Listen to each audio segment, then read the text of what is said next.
Hello and welcome to Enfresp Languages. In this video, we are looking at different ways to say goodbye. Before we begin, please can I ask that if you enjoy this video or find it useful, hit the like icon, subscribe and click on the bell to receive notifications from our channel.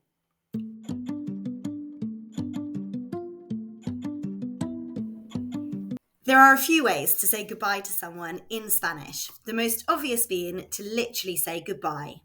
Goodbye in Spanish is Adiós. Let's hear it again. Adiós.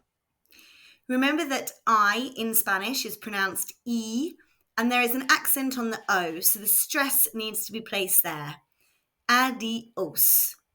This is quite a formal goodbye, so good to use in formal settings or with strangers.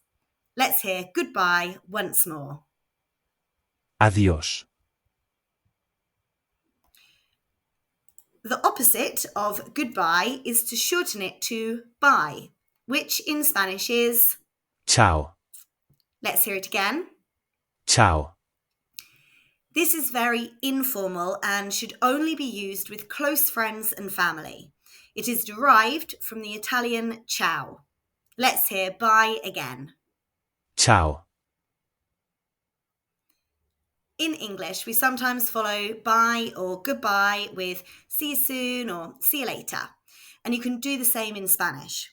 A popular alternative to goodbye is see you, which is Nos vemos. Let's hear it again. Nos vemos. Remember the letter V is pronounced like a B, so this is nos vimos.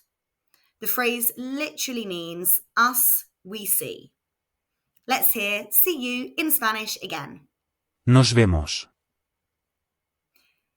Another popular alternative to goodbye is to say see you later, which is Hasta luego. Let's hear it again. Hasta luego.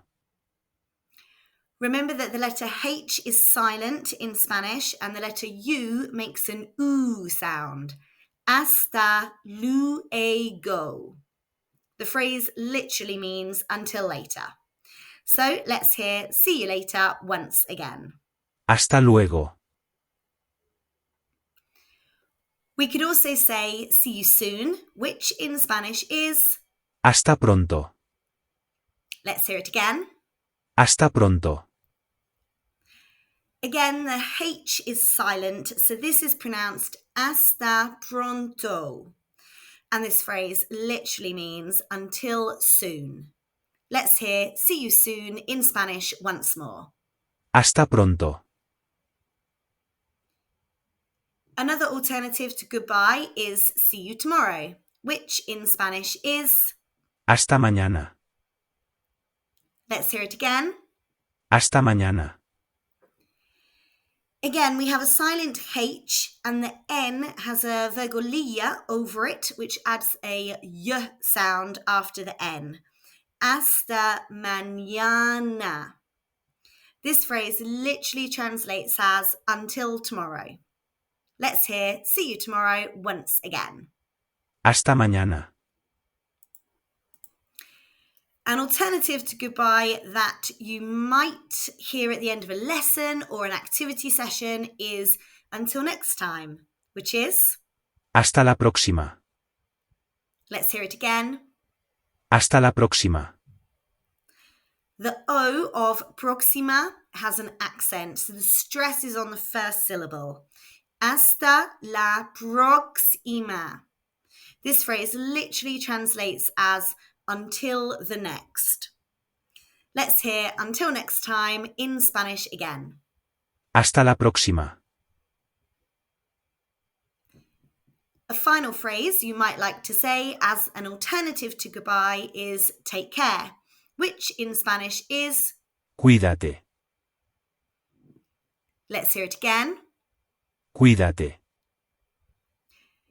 Remember that when the C is followed by an A, O or U, it makes a K sound.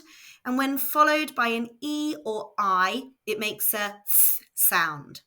So this is pronounced Cuídate. Cuidar literally translates as to care for, and te at the end means yourself. Let's hear take care in Spanish again. Cuídate. Okay, that's lots of different ways you can say goodbye to people in Spanish. Let's run through them once more. Goodbye is adiós, which is formal. Bye is chao, which is very informal and should be used with close friends and family. See you is nos vemos. See you later is hasta luego. See you soon is hasta pronto. See you tomorrow is hasta mañana. See you next time is hasta la próxima. And take care is cuídate.